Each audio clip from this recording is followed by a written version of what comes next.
Hey guys, welcome back to JavaScript series. In this video, we are going to talk about lexical structure.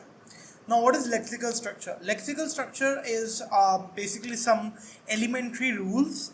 You can say some basic rules that specifies how you can write a program in a language. So it's like your grammar. So for example, if you're learning English language, then you need to know English grammar. If you're learning a Hindi language, you need to know the grammar for Hindi. Now that grammar actually describes the way in which you communicate in that language, and that's what even lexical structure does for programming language, right? It's the lowest level syntax of a language. So for JavaScript, there are like 9 parts in which we can divide the lexical structure. First is case sensitivity. We already talked about case sensitivity, that JavaScript is case sensitive language, because of which things are like variable names, identifiers are case sensitive. We also talked about keywords, which are some reserved words that can't be used as identifiers. We talked about identifiers as well. We talked about literals as well. We talked about comments as well. So the only thing we need to talk about in today's lecture is white space, line breaks, Unicode and statements. Almost all of these are covered. Only some of them are left, which we're going to talk in this video. So let's get started. First of all, let's get started with the white space. Now, JavaScript allows you to it doesn't have any kind of rules on the number of white spaces you have to give between the different parts of the code you write. What that means, I'm going to tell you, but before that, the important thing over here is that you should give white spaces in a way that your program is readable. Okay, so let me show you one example over here. And by the way, this is open in Core.js, so it will be executed directly. So I just go and say console log hi. Now that prints hi properly without any issues. Now one thing I can do over here, I can just go and say console, and then I give a lot of spaces, and then say dot, and then give a lot of spaces, then say log, and then give a lot of spaces, and then say hello here, and then I'm done. You can see this also works fine. So you can see I gave a lot of white spaces over here, and even after that it works fine. So the reason is that JavaScript doesn't have like any kind of strict rules on the number of white spaces you have to provide. It's not like that. You don't have to do all these kind of things. Same goes with like this, for example. So I can just go and I can do something like this, and then I can just say 40n, for example. That also works. So I hope you got my point. You can use any white spaces you want, but the thing is that you should try to not do things like this. It doesn't make any kind of sense. I'm just explaining this, but it doesn't make any kind of sense. You should use some kind of formatting tool. For example, I use Prettier, so if you want, you can install it from here, and that would basically go and format your code automatically. It supports all these languages. It supports JavaScript, obviously. So yeah, it would basically format your code properly, and that's why if I go and copy this over here and paste it over here, and if I just for example, even when I've pasted, you can see already it just removed all those extra white spaces. But even when I save it, it removes those white spaces.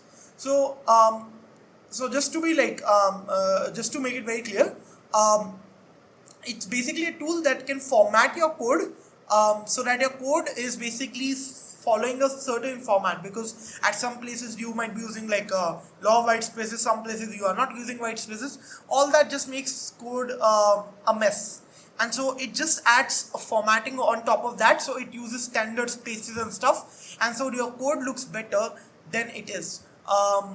So yeah, that's what I think you should use, and you should avoid this kind of stuff. I just want to tell you that this is possible. Same goes with line breaks. You can give any number of line breaks. For example, in this case, for example, let's say if I want, I can just do something like this. That would work.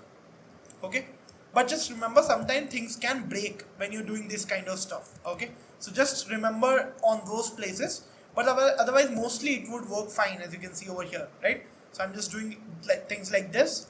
But the places where it would break, for example, I would show you one example over here. Okay, so if I go and say something like this, that I just did this, you can see it just broke over here. You know why it broke? It broke because this, let me just paste it first of all. Yeah, so this double quote or single quote supports supports like just one line. Okay, you can only give max one line over there. So just be little careful on what you're doing. That's very important to understand. Okay, so this won't work.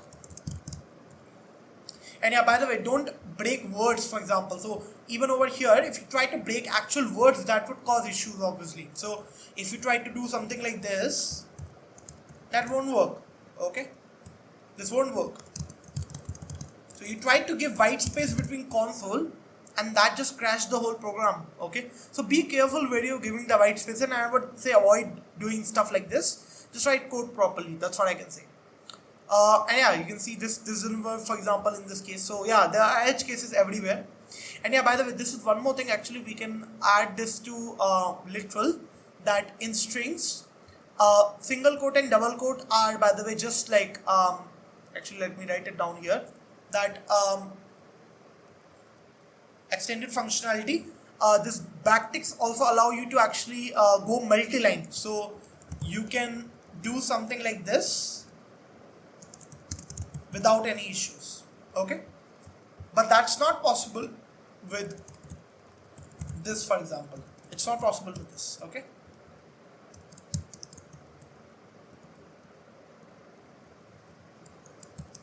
so only backticks allow that, not single quotes or double quotes.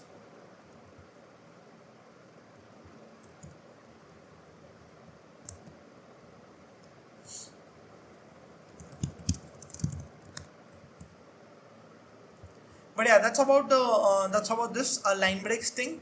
Then finally we have Unicode. Now Unicode, what I mean by Unicode, see, Unicode is basically like a character encoding format. So there are like multiple characters in the world. So there's something called ASCII, which just supports a very less number of characters, but Unicode supports a lot. Let me actually go and show you that on Chrome. So for example, if I search over here ASCII, you will see that these are all the things ASCII support. I think this is not the complete list. I think this is a complete list. But basically, it's like the whole ASCII thing. These are all the things that ASCII supports. Okay. So the thing is that ASCII supports only some things over here. It doesn't support everything. Every character in the world is not supported in ASCII. For example, you can't have emojis in ASCII. Emojis are not supported. Or let's say if you want to use a Hindi word, that's not possible. If you want to use like a German word with like that, for example, in O letter of German language, there's like 2 dots on top of that. These things are not there in ASCII. They are there in Unicode. So if I actually like go to Unicode, Unicode has how many characters? So if you even search that, you would know that there's like a lot of characters, right? 149, 186. That's how many characters it has. Whereas ASCII has, like, if you see, ASCII has just 128 characters. So there are a lot of things that are supported in Unicode character format, not in ASCII. And the cool thing about JavaScript is that it supports Unicode format. Languages like C supports ASCII format, but Unicode is supported by JavaScript.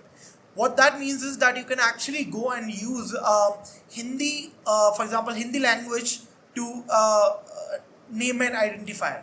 That's really possible. So, for example, if I actually go here and say English to Hindi, okay, and if I go and try to write some English word, for example, favorite color,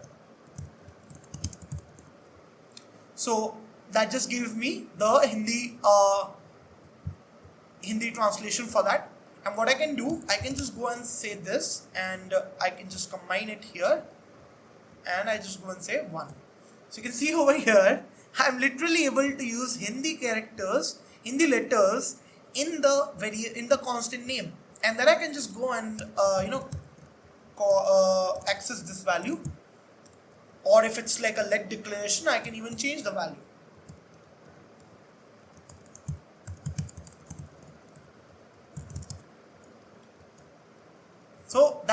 possible because Unicode supports Hindi characters. It also supports Japanese characters, Chinese characters that are not supported by ASCII, right? And so all that is possible because of that. Okay. So yeah, that's about Unicode support over here. Then finally we have statements. Now what are statements? Statements are basically like multiple lines of code you have. So like each statement ends with a semicolon mostly. Like for example over here you can see these are all the statements.